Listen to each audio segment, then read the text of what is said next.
All right, everybody, welcome back to Beans No Ball. This is gonna be a tough one to get to, so let's just get it right started. Obviously, one hell of a wild card weekend that we just wrapped up. Obviously, the final one just wrapped up. We're recording this Monday night, and we're gonna go a little unconventional. We're just gonna get our games out of the way first. And Christian, I guess yours was first. We both had to subject ourselves to a really tough Saturday. So, what the hell happened in Jerry World, man? Man, I mean, this is gonna be a little lengthy for both our parts, but let's just get started with the coaching with this whole Dallas Cowboys team. Cowboys were completely outcoached by this Packers team. I mean, Matt LaFleur and the coordinators and Joe Barry. Joe Barry leading this defensive Packers that wasn't necessarily good this whole season. We made this offense. Packers defense. The Joe Barry led Packers defense that was ranked, I believe, 17th after the season. 17th. Horrible rush defense, but they were 10th in the pass game. So, in the pass game, they were pretty well. But, with the number one offense, couldn't do anything. After the first quarter, I kind of just expected it. Like, we were probably not going to win this game. Offense wasn't going in the first two drives in the first. Defense looked horrible. I mean, let's start off again with Dan Quinn as well. I mean, looking more into it, looking more at the post game. From all the offensive plays that the Packers ran, Dan Quinn on defense, he had six defensive backs to be specific, and then I believe only like four pass rushers. And right away, right there, Packers are just going to run the ball. And that was about 50 times, I believe it was about 50 times. For those 50 plays, six total defensive backs, and Aaron Jones was just running right through us. Especially with the absence of A.J. Dillon, who was another big body guy for them, especially in the red zone. Aaron Jones was just running right through us. Dan Quinn was putting up a huge shitter. These cornerbacks, they were getting burned. Bland was looking like Diggs in 2021. Gilly, he was decent for the most part, but he was getting cooked as well. I mean, Romeo Doubs, it was his first 100-yard game in 2 years since 2 years. I mean, in this game too, just everything was going wrong. I mean, Packers were the first 7 seed to win a playoff game. Aaron Jones was going crazy. Everything was just the first for this Packers team. I mean, looking into it, if you want a first in anything for your team, play the Cowboys. They will gladly give it to you. Without a doubt, they will just hand you the win regardless. There's gonna be a lot of coaching changes coming to here. Dak Prescott, let me talk about him now. I was a little stumped about, Dak, right? But aside from those 2 interceptions, I mean, what else could he have done? I mean, this defense literally was not getting those stops. We were just trading up points. I mean, a lot of momentum could have changed if Dak didn't throw that pick six or that interception as well. Would have been a very close game in the fourth quarter and very, very much doable to win.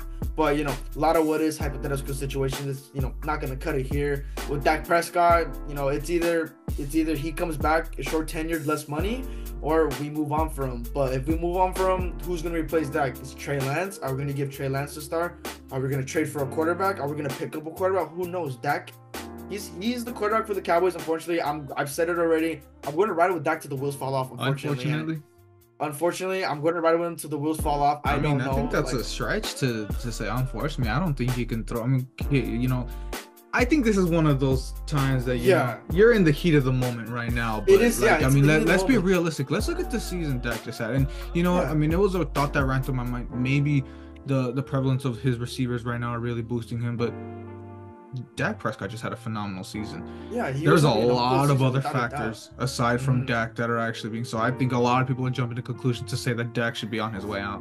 Yeah, and I mean, look, when I'm really I put my emotions aside that day and I looked at him and Dak Prescott, he's our quarterback. There's really no other quarterback that can really lead this team. Trey Lance is still young. He's still developing under Dak. I would hope so. I mean, once Dak's gone, it's probably going to be Trey Lance up to start. But without a doubt right now, Dak Prescott, he's going to be with us still. And whether it's, the next year where he has to prove it, who knows? Coaching-wise, McCarthy's gone for sure. Dan Quinn's gone. He's going to go to a head coach. And then obviously speculation that Bill Belichick could possibly come in. That one, I really don't know how Bill Belichick want to come in, especially with Jerry Jones. Yes, they both respect each other, but Jerry wants a head coach that he can have on a leash like a little dog. That's how Jerry Jones is. He wants to be in control. Bill Belichick's probably going to want to be general manager. He sucks at GM too. So does Jerry. It doesn't help at all. We're going from mid to mid in the general manager position. It really doesn't matter. I mean, there's a lot of young coaches out there that I would probably want there. I don't have his name, but I think is the defensive coordinator for the Houston Texans. That one young guy that a lot of You mean Cowboys offensive? insiders. Bobby Offensive? Slowick. Yeah, a lot of Cowboys insiders, they're looking at him as a, probably a candidate, a nice young guy, would love to see that, but, lots of coaching has to come around here.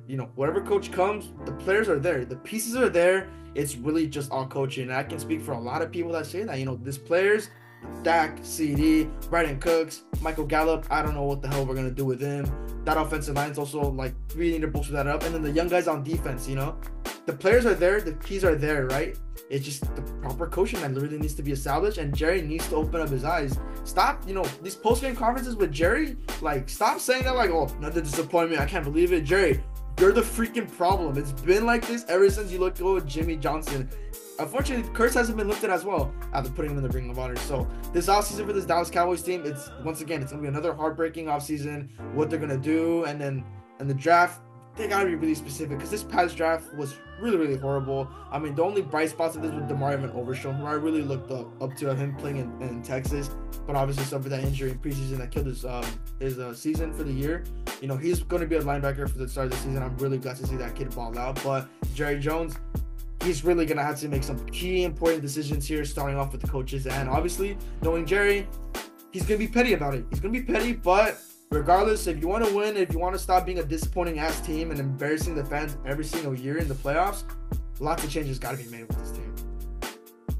Yeah, I think we probably let this get a little more. I think, we can expand a lot more on this in some offseason videos, which, we'll be going heavy on Rams and Cowboys. So if you don't fuck with that, then you probably won't be here that much. But we'll probably go in a lot on that. But yeah, obviously, our tone in both of our recaps are going to be very different because obviously you guys came in with so many expectations. This season you had very much reason to think, would this finally be the year? And unfortunately, it ended the same disappointment. And a lot of looking in the mirror for this Cowboys into this offseason. And as for the Rams, I mean, I'm just going to start off with the negatives because there's definitely a lot of positives I want to throw into the back end. But I mean, let's start this off with, I'm just going to the game. The red zone execution was the big difference in this game. The Lions went 3 for 3 in the red zone. Obviously, big 21 points. Those 21 points in the first half that really got them going. And for the Rams, 0 for 3 in the red zone with 3 field goals. Couldn't get shit done in the red zone. And I talked about that the Lions' run defense can really be shaky at times, but this time they really stepped it up. I mean, they held Kyren Williams absolutely in check. Kyren Williams got nothing going. I mean, they kind of worked him in a little bit down the stretch, but nothing really for Kyren Williams. It was just a shell of his breakout season that he absolutely had this season. And I think a big thing to talk about with that red zone execution was Sean McVay's play calling, which I'll be saying, you say this a lot with Dak. I'm a ride or die for Sean McVay. He's a godsend to this franchise, but sometimes in the red zone when he goes just pass instead of maybe mixing in some run, sometimes it really puzzles me the way he handles that kind of play calling. So that was one of the biggest keys. But I mean, looking into the defensive side, I mean, the defense was a disaster in the first half. Second half, I will give it to them.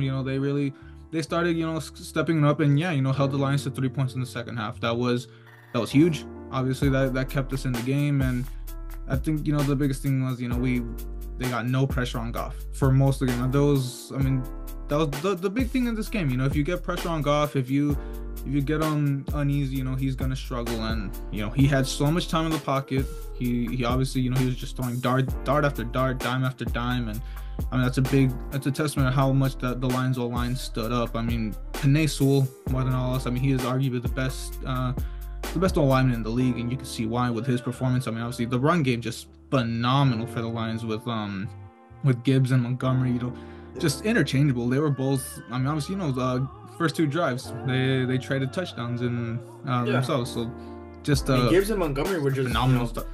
Yeah, like that pass rush to the Rams, we said this before, that's the focal point of that Rams defense, let alone with their young secondary that, managed to get burned. That's what was really happening. Amon-Ra Hughes just cooking, getting the momentum with the Lions. the pass rush, that was supposed to be like the deal breaker for, but obviously, like you said, Lions O-line is really putting up a fight with Aaron Donald. He wasn't really getting going for the most part, and that kind of gave him. And that's the thing, when they got to much time, they were obviously, double teaming Aaron Donald, really kept them again, triple teaming him at times, and guys like Byron Young and Kobe Turner, they really struggled to really actually end up getting pressure, which was one of the big things that had us struggle. But I think, I hate being the guy to go into the rest. I always say it, but this season I really do have to say it has been, a point of concern with us. I know you always do go to that Micah never gets stolen. Without a doubt. This game was just something else, because I know I forget the ref's name. I mean, I don't even want to think of his name, but the Rams have lost every game that he officiates. And going back to that Steelers game, we all know what happened in that game. The spot on the ball, it was inside 2 minutes, so we couldn't challenge. So all that stuff stayed in itself. But we had that ref again, and I mean, say what you want. There's a lot of people. Obviously, it's the false start call at the end of the first half. Yeah. Ernest Jones was not offside. He was not in the neutral zone. It was the right call. Don't know what more needs to be said there. You look at the replay, he was clearly behind the line, so we'll get that out the way. I mean, the no call on Stafford, I forget where it was. It was one of the last drives in the second half. It was when he got, I think it was when he got stomped. Was it when he got stomped? That one drive? It was in there. It was before that. It was around their own 30. Yeah, that's all I really do remember. But it was basically it was a late hit. It was a clear late hit, and he got stomped on his shoulder. So I mean, I don't know what more you need for unnecessary roughness or a late hit or whatever. But then we look at Kirby Joseph. My bad. That he's had a history of dirty hits, and obviously he tore Tyler Higbee's ACL, which that clearly should have been a penalty in itself. And I'm just gonna go to the big one, the Puka no call. Yeah, that's the one I was gonna get into right now. That was the one. I mean, the clear time. I mean, it was, you could have PI or holding, whichever one you wanted. It was clear. It was clear as day. It was clear as day. Yeah, clear as day. And there's all the people. Oh, now the Rams want to call about pass interference after the 2018 no call. It was 2018. It was 5 years ago. Let's get over that. Live in the moment. We got holes on this call. I'm gonna get over it. It's just one of those games that, you had it won, and that no call on Puka, it would have had us right in field goal range. Could have milked some clock probably, and I don't know if the defense would have held, but would have put us in a prime position to take the lead. But after all that, there's a lot of negatives, but at the end of the day, this team, we were projected to be bottom 5. People were telling us, max 6 wins. I mean, just phenomenal to be in this game, and we were the closest game in the wild card week. I mean, everyone got blown out. No disrespect, everyone got blown out except the Rams. The Rams are the only ones that actually put up a fight against a very good Lions team, and I mean, at the same time, props to them. Obviously, I got into a lot of it within my rant, giving them all their props. They played a phenomenal game, aside from some pretty dirty hits, and the refs helping them out, but just they played great. I mean, just Matthew Stafford, absolute dog. He just, he got opened up his finger early in the game, and he stays in, battles through it. Puka Nacua, what did he get? 186 yards on 9 receptions, rookie record for a playoff debut, breaking DK's record. So, obviously that's nice to take something else from the Seahawks, but I mean, just a hell of a season. Obviously, I told you earlier, it was just it's a tough way to end it, but I mean, just what I'm telling you. Just wait next season. Wait for us to get an actual defense. This team's going to be scary next season. Yeah, without a doubt. I mean, looking at the different trajectories of both our teams, I mean, you obviously got the little price spot. I mean, you guys weren't even supposed to be here. I mean, in retrospect, you guys weren't supposed to be here at all. And the fact that you guys went from 3-6 to 10-7, snuck into the 6th seed. I mean, that's really exceeding expectations. We've gone over that early in the season, how well the Rams have been playing after the second half of the season. So obviously, a lot of good to come, a lot of great to come for obviously your team. Obviously, lots of differences still need to be made, but without a doubt, once that defense gets bolstered up and you get the right pieces, for sure the Rams will probably be back on track, probably early in the rebuild.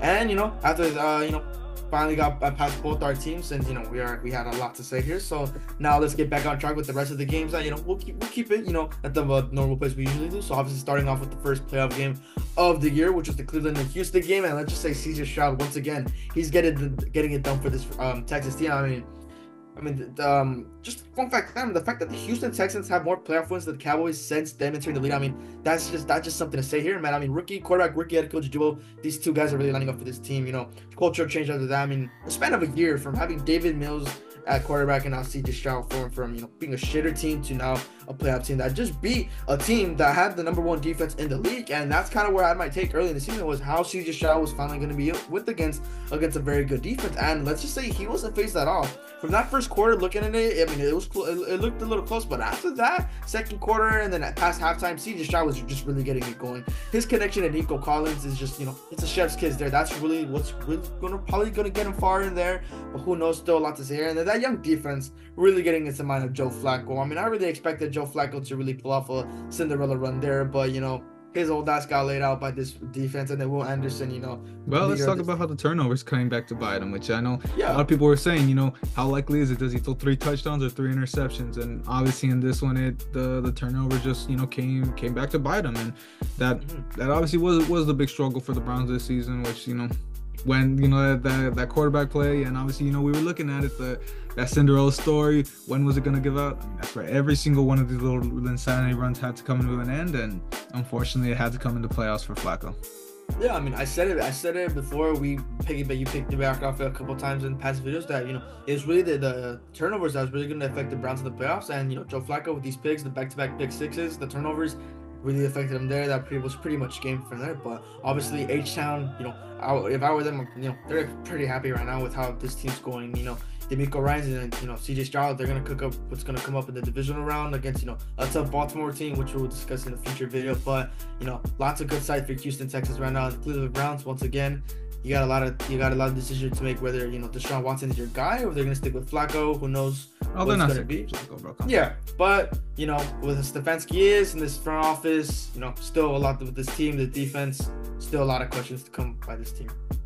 Yeah, and for the Texans to think that, I mean, just last year, they were looked at as, like, you know, the worst situation in football. And all of a sudden now they got arguably, you know, one of the best coaches, and arguably, I mean, he's a rookie, but he's clearly, I mean, he's a top 10 quarterback for sure at the moment right now. And of course, we'll move into Ice Bowl 2.0 in the Dolphins and the Chiefs. And I mean, this one, the Chiefs did have I believe, a 9-point lead going into halftime. So pretty much expected. But at the end of the day, you know, they shut out the Dolphins in the second half, and that was the key thing there. I mean, you know, Tua really struggled. I mean, the big thing, you know, Tyreek really struggled, getting absolutely clamped. I mean, was it L'Jarius Sneed or? It was L'Jarius Sneed. Most of the game, L'Jarius Sneed was on Tyreek Hill. I mean, you know, we didn't talk about it much, but you know, this was a big talking point for this game. You know, how was L'Jarius Sneed gonna fare against Tyreek? And obviously, we see him, you know, shoving him to the ground, clamping him up just phenomenally. You know, took him out of the game completely. And obviously Tyreek did have his own struggle. I believe he had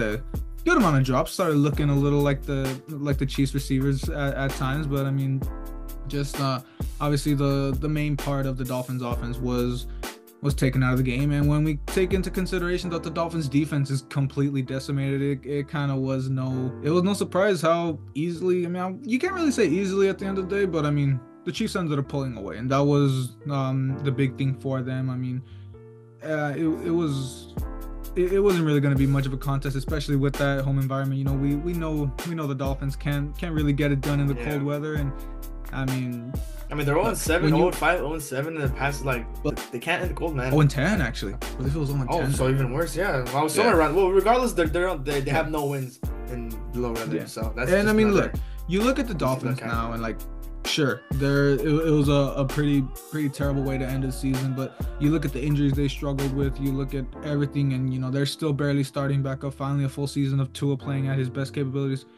Once they get healthy, they're definitely going to be a good team to look out for, and they'll definitely be back next season. Yeah, without a doubt. And I mean, it just adds more salt to the wound with Tua's contract extension. Whether, you know, he lost out on a lot of money. You know, he's, you know, Dak Prescott's another example with that, but really for Tua, you know, it's, I mean, they already confirmed it. Dolphins already confirmed it. He is their franchise quarterback.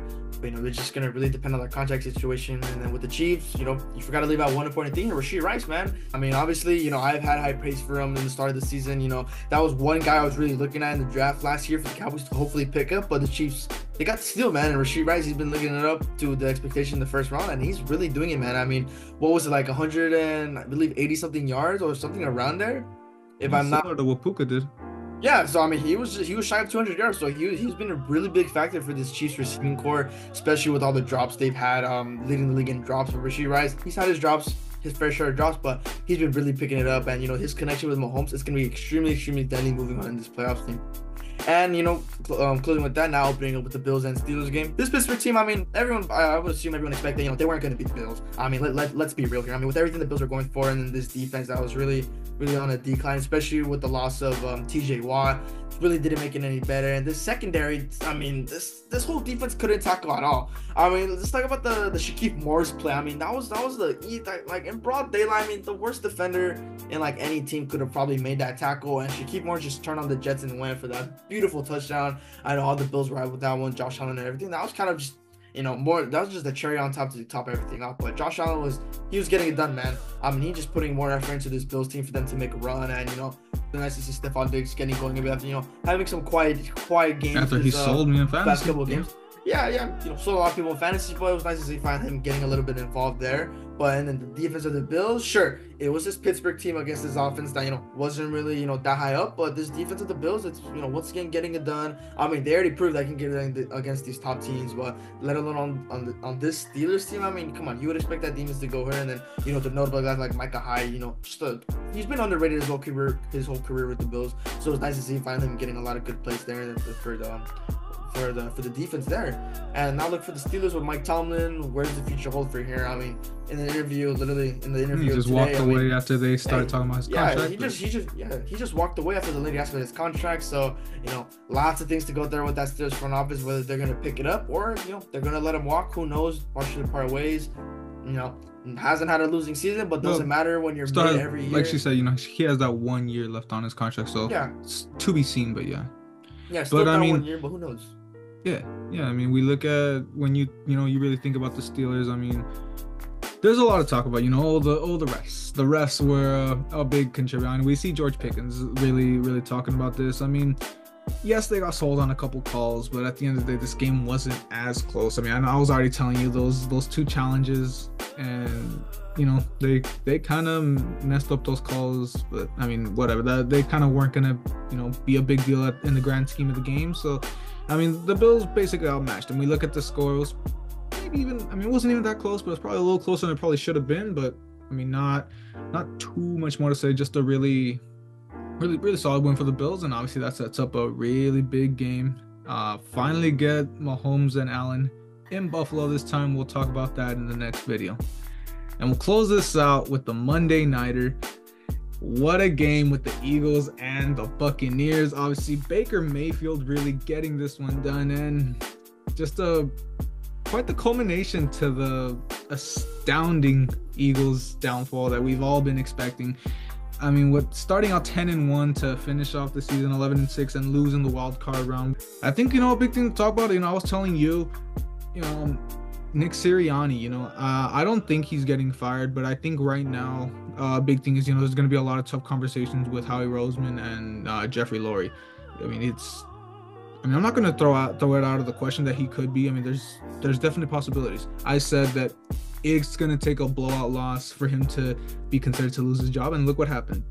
Just to forget about that, Baker Mayfield, I mean, what did he get? Over 300 yards, 3 touchdowns. Second quarterback in franchise history. Yeah, I mean, doing better than anything Brady could have done in the Buccaneers uniform. But I mean, joke aside, I mean, look, nobody expected anything from this Buccaneers team at the end of the season. I believe I had them at the bottom of the division, so obviously that was a pretty dumb take from me, but just absolutely outmatching them. I mean, it was a little closer than you probably would have expected at the start. It was like 16-9 at half. You really thought, the Eagles, were just one big play away from getting back in. I mean, probably that 2-point conversion miss, finally failing on the touch push at the end of the game was going to be, another thing that really kind of took that momentum that they could have had on that touchdown. And at the end of the day, I mean, got shut out in the second half, just like the Dolphins. They couldn't really get anything else going. Obviously, just a lot of missed opportunities. Just the biggest thing. Let's look at that secondary. I always talk about my Rams secondary. It's got nothing on these Eagles. Just to probably easily one of the worst secondaries possible. I mean, James Bradbury, that absolute fall from grace. What do you give up? Like 15 touchdowns in the down the stretch. Just, I mean, everything that could have possibly went wrong for the Eagles. Yeah, I mean, like I called it in the beginning of the season that the Eagles, they were gonna have a defensive collapse. I know you're a little skeptical on that, but we'll see where I was coming from. But you got that. Yeah, I mean, come on. I called it from the get-go. This defense was gonna fail. Let alone adding Shaq Leonard and Kevin Byard, it didn't help them at all whatsoever. And that's the big thing about losing both of your coordinators. And they talked so bad about Jonathan Gannon's little introductory to the Cardinals. Look how instrumental he was to this defense. Yeah, I mean, they can say whatever they want about Jonathan Gannon. I mean, with the players that surround the Cardinals organization, he had to work with what he got. So, that's obviously, irrelevant probably for another video. But this game at all, it was just all Baker Mayfield. And, this was arguably probably the worst collapse than the Jacksonville Jaguars since, Philly didn't make the playoffs here. But this was such an embarrassing fashion to go out. I mean, I would speak from experience with my Cowboys, but once again, this is just really embarrassing for this team, let alone with Jalen Hurts and how this whole organization is going to go through this. Nick Sirianni's job, like you said, I don't think it's in too much jeopardy, but there's going to be a lot of crucial decisions that need to be made by Howie Roseman. Yeah, so obviously that culminates quite the wild card weekend. Obviously, look at our playoff edition of our predictions real quick. And I mean, obviously we only had that one disagreement, and you wouldn't believe the CJ Stroud hype. So I got one. I'm still happy about that, man. I mean, I'm still happy about that regardless. But I'm a little confused on how you decided to go with the Browns. I mean, you kind of really went heavy on they won in the regular season, forgetting that they didn't have CJ Stroud. I did add that they didn't have CJ Stroud. I mean, I really picked them just because of this defense. I mentioned it. But yeah, I mean, this defense was just a shit show. That's really the main reason why I picked them. Yeah. So yeah, obviously I go into the divisional round with a 1-game advantage. We'll talk about how our disagreements match up for the next week, but let's talk. I mean, we're not going to go too in depth, but let's give a little quick look ahead into the divisional round. Obviously, throw the graphic up on the bracket as it stands. And what's your key matchup going into this one, Christian? Honestly, I'm not gonna lie, this key matchup is probably gonna be Green Bay SF. Probably gonna be the great one. I mean, Green Bay matching up with San Francisco in the playoffs these past couple years, even with Rodgers, they haven't been able to get past San Francisco. And that's been saying a lot here, I guess. But Jordan Love, he's been breaking a lot of curses. Who knows if he can finally get past this curse? Lots to see here, but still a lot of pressure for Brock Purdy as well. But it's definitely gonna be a good quarterback battle between these two teams. Obviously, a really great one to get into there. 7 against a 1. Nobody expected that one coming, but obviously, I'm gonna be going into the AFC considering KC Buffalo. I mean, obviously, this has been one of the bigger rivalries in the past couple of seasons. I mean, maybe KC and Cincinnati, another one, but obviously can't get that one this year. I mean, let's look at. I mean, it's finally gonna go to Buffalo. I know I kind of alluded to that before, but Mahomes finally going on the road for the first time in his career, definitely gonna be something to look at. We see. I mean, this game against Miami, maybe it's a little get back for KC. Can this kind of get them back on the right track? We will have to wait and see, because they're gonna get another really cold weather game out in Buffalo. But of course, that's gonna wrap us up. Probably a little shorter, but I mean, I don't know. It probably is pretty long considering our rants. Obviously, Christian, our team season come to an end early off season once again, so we'll definitely have a lot of content to get into on our teams, and a lot of other stuff. But for right now, playoffs still to continue. Hope you guys enjoyed the video. Hope you guys like and subscribe, and we'll see you guys back here for a preview of the divisional round.